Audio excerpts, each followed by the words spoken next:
कभी एक फोटो, कभी एक फ्रेम, कभी एक हैंडशेक और कभी एक वीडियो बन जाती है राजनीति का सबसे बड़ा हथियार। लेकिन सवाल यह है कि क्या किसी देश की विदेश नीति किसी समिट की ग्रुप फोटो से तय होती है? क्या इंटरनेशनल रिस्पेक्ट का पैमाना अब कैमरे एंगल से किया जाएगा या फिर किसी कॉन्टेक्स्ट हटाकर नैरेटिव सेट कर देने की कोशिश की है? आज के वायरल वीडियो के एपिसोड में ऐसा दावा किया गया है जो हमने सोचा तस्वीर नहीं पूरी कहानी देखते हैं। नमस्कार, मैं हूं आपके साथ समीक्षा तिवारी और आप देख रहे हैं वायरल का सच, जहां हम आपको सिर्फ वायरल वीडियोस नहीं दिखाते, वायरल के पीछे छुपा हुआ पूरा सच भी बताते हैं। कांग्रेस के ऑफिशियल हैंडल से एक वीडियो जारी की गई और वीडियो देखकर ऐसा लग रहा है जैसे विदेश नीति, strategic engagement, global meetings, diplomatic negotiations और ट्रेड डिस्कशन सब कुछ थोड़ी देर के लिए साइड में रख दीजिए, क्योंकि अब दुनिया की किसी देश की इज्जत का फैसला समिट की ग्रुप फोटो से ही होगा। जी हाँ, सबसे पहले तो आप ये वीडियो देखिए।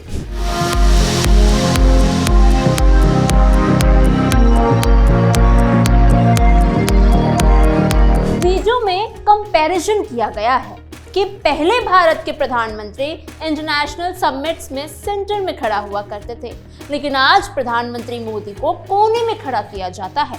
और जिस कॉन्फिडेंस के साथ ये कंपैरिजन पेश किया गया है, उसे देखकर लग रहा है जैसे विदेश मंत्रालय नहीं, कैमरा एंगल ही अब इंटरनेशनल रैंकिंग तय करेगा। वीडियो देखकर हमारा भी मन किया कि चलिए आज थोड़ी पुरानी फाइलें खोल लेते हैं, क्योंकि कंपैरिजन करना गलत नहीं है, लेकिन कंपैरिजन करते समय कॉन्टेक्स्ट गायब कर देना और फिर कंक्लूजन सर्व कर देना, ये थोड़ा सा सिनेमैटिक एडिटिंग हो जाती है। जिस वीडियो को दिखाकर ये बताया जा रहा है कि देखिए भारत कितना सम्मानित था पहले और आज भारत को किनारा कर दिया गया है, उस वीडियो की पूरी कहानी भी आपको बता देते हैं, मजा आ जाता है। ऊपर जो मनमोहन सिंह की ये जो तस्वीर दिखाई गई है, उसे पेश किया गया है जैसे पूरी दुनिया भारत के चारों तरफ खड़ी हो, लेकिन जिस बात को आराम से फ्रेम से बाहर रख दिया गया है वो तो ये है कि ये इनफॉर्मल ब्रिक्स इंटरैक्शन की तस्वीर बताई गई है, जो कि G20 की साइडलाइन के दौरान हुई थी। और यहाँ एक और छोटा सा कॉन्सेप्ट आता है जिसे हम आम बोलचाल की भाषा में प्रोटोकॉल कहते हैं। हाँ, वही प्रोटोकॉल जो पॉलिटिक्स में अक्सर एडिट होकर बाहर निकल जाता है। इंटरनेशनल समिट्स कोई स्कूल एनुअल फंक्शन नहीं होता कि सबसे अच्छा बच्चा जो रहेगा उसको बीच में खड़ा कर दिया जाए। वहाँ पोजीशनिंग कई चीजों से तय होती है, जैसे इवेंट का होस्ट कौन है, इवेंट फॉर्मेट क्या है, ऑफिशियल अरेंजमेंट क्या है, इनवाइटेड पार्टिसिपेंट्स यानी कौन कौन से देश शामिल होने वाले हैं, डेलीगेशन स्ट्रक्चर क्या है और सेरेमोनियल प्लेसमेंट क्या होगी। कई बार होस्ट कंट्री ही सेंटर में खड़े होते हैं और कई बार इनवाइटेड लीडर्स को एक अलग पोजीशन दी जाती है। कई बार पूरी फोटो सिंबॉलिक यानी सांकेतिक होती है। अगर ये सब छोड़कर सिर्फ एक स्क्रीनशॉट बचा लिया जाए तो फिर किसी भी तस्वीर से कुछ भी साबित किया जा सकता है। अब जरा एक सेकंड के लिए यही लॉजिक मान लेते हैं, अगर सेंटर मतलब सम्मान है और साइड मतलब अपमान है, तो फिर दुनिया की आधी डिप्लोमेसी तो रोज इंसल्ट होती है। कभी किसी समिट में अमेरिका साइड में दिख जाता है, कभी ब्रिटेन, कभी जापान और कभी फ्रांस। तो क्या अगले दिन वही इमरजेंसी लग जाती है? क्या वहां हेडलाइन चलती है कि देश का अपमान हो गया है, देश खत्म है, सम्मान समाप्त है? नहीं ना, क्योंकि दुनिया अभी तक फैमिली फोटो से तो नहीं चलती है। और यहाँ सवाल मनमोहन सिंह जी का तो है ही नहीं, वो भारत के प्रधानमंत्री रहे हैं, उनका अपना योगदान है। सवाल उस कंपैरिजन का है जिसमें तस्वीर दिखाई जाती है लेकिन तस्वीर का कारण नहीं बताया जाता। सवाल उस एडिटिंग स्टाइल का है जिसमें फ्रेम बड़ा होता है और कॉन्टेक्स्ट छोटा सा। अब जैसे ही कांग्रेस ने ये वीडियो शेयर की, कमेंट्स में तो लोगों ने कांग्रेस को ही ट्रोल करना शुरू कर दिया। किसी ने कांग्रेस को कॉमन सेंस देना शुरू कर दिया कि ब्रिक्स और G7 में काफी फर्क होता है। ब्रिक्स की स्पेलिंग में बीच में आई आता है, इसलिए इंडिया बीच में खड़ा है। किसी दूसरे यूजर ने लिखा कि लगता है कि पाकिस्तान और बांग्लादेश को खुश करने के लिए ये वीडियो डाली है। और अगर राजनीति का नया subject international group photo analysis बन गया है तो थोड़ा सा हम आर्काइव भी आज खोल ही लेते हैं। पुराने समिट के फोटोज ही देख लीजिए, जैसे कि ये 2024 का G7 समिट। इंडिया इस समिट का कोई परमानेंट मेंबर नहीं है, फिर भी स्पेशल न्योते पर इंडिया को बुलाया गया था और स्टेज में सेंटर पर खड़ा करवाया गया। ये है भारत की इज्जत और आज भारत की वैल्यू। और अगर इसी G7 समिट की बात कर रहे हैं कांग्रेस वाले, तो ध्यान से देखिए, इस साल इस समिट के फ्रांस जो था वो इसका होस्ट था, इसलिए मैक्रोन सेंटर पोजीशन पर खड़े हैं और उनके एक तरफ डोनाल्ड ट्रंप खड़े हैं तो वहीं दूसरी तरफ नरेंद्र मोदी। और जब बात कंपटीशन की आ जाए तो बीजेपी भी कहां पीछे रहने वालों में से है। बीजेपी ने भी कांग्रेस के इस वीडियो का जवाब देते हुए एक वीडियो अपने इंस्टाग्राम पर अपलोड किया। वीडियो देखिए।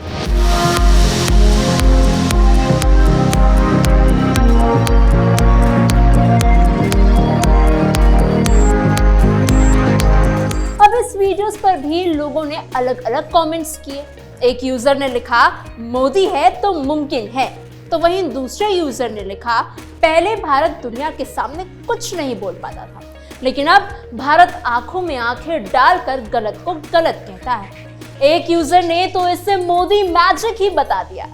ऐसे कई मौके मिल जाएंगे जहां अलग अलग भारतीय प्रधानमंत्री अलग अलग पोजीशंस में खड़े होते हुए दिखाई देते हैं, लेकिन तब किसी ने ये नहीं कहा कि देश की इंटरनेशनल वैल्यू खत्म हो गई है, क्योंकि तब कम से कम इतना समझा जाता था कि डिप्लोमेसी कैमरा एंगल से नहीं चलती है।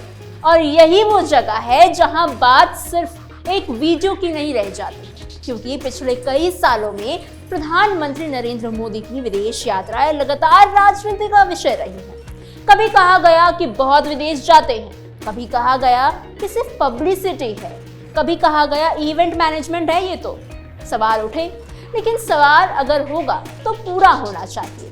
अगर विदेश यात्राओं पर बहस है तो फिर बहस आउटकम्स पर भी होना चाहिए, रिजल्ट्स पर भी होना चाहिए। किन देशों से एंगेजमेंट बढ़ा है, नहीं बढ़ा, कौन सी मीटिंग्स हुई है, किस सेक्टर पर बातचीत हुई है, क्या स्ट्रैटेजिक इम्पैक्ट निकला है, क्या इन्वेस्टमेंट आया भी है, कौन सी पॉलिसी सफल रही और कौन सी नहीं। ये डिबेट ज़्यादा बड़ी होती है, क्योंकि ये थोड़ा अजीब लगता है कि ट्रेड छोड़ो, अग्रीमेंट्स छोड़ो, डिस्कशंस हटाओ, नेगोशिएशंस भी छोड़ो और पूरी राजनीति तो भैया इस बात पे कर लो कि फोटो में कौन बीच में खड़ा है। मतलब कल को कोई क्लासरूम फोटो देखकर टॉपर डिसाइड कर देगा और रिपोर्ट कार्ड देखने की तो जरूरत ही नहीं पड़ेगी। असल में आज की राजनीति का सबसे आसान फॉर्मूला बन गया है। क्लिप उठाओ, कॉन्टेक्स्ट हटा दो, कैप्शन लगाओ, इमोशन जुड़ो और बोल दो कि ये देखो यही सच है भैया। लेकिन जनता पहले जैसी नहीं रह गई है। लोग स्क्रीनशॉट, इमेज या वीडियो से ज्यादा सर्च करते हैं, क्लिप से ज्यादा कॉन्टेक्स्ट देखते हैं। लोग अब पूछते हैं कि पूरा वीडियो दिखाओ, और शायद यही लोकतंत्र की सबसे अच्छी बात है। सरकार की आलोचना करिए, विदेश नीति पर सवाल उठाइए, पूछिए कि क्या मिला, पूछिए क्या नहीं मिला। लेकिन अगर पूरी डिप्लोमेसी को फैमिली फोटो में ही समेट दिया जाए तो फिर अगला विदेश मंत्री तो शायद फोटोग्राफर ही रखना पड़ेगा।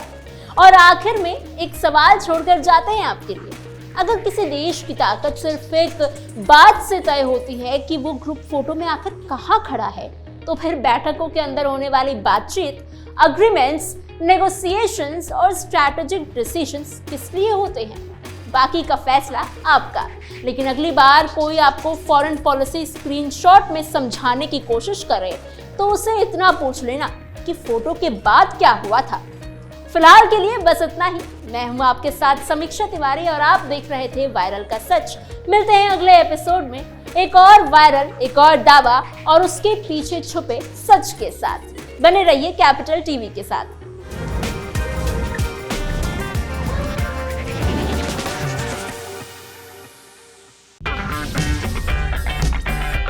अगर आपको हमारा वीडियो पसंद आया हो तो इसे लाइक करें, हमारे चैनल को सब्सक्राइब करें और हाँ, बेल आइकन दबाना ना भूलें ताकि आप तक हमारे वीडियो की नोटिफिकेशन पहुंचती रहे। आप अपना सुझाव हमें कमेंट बॉक्स में दे सकते हैं। हमारे साथ जुड़ने के लिए शुक्रिया।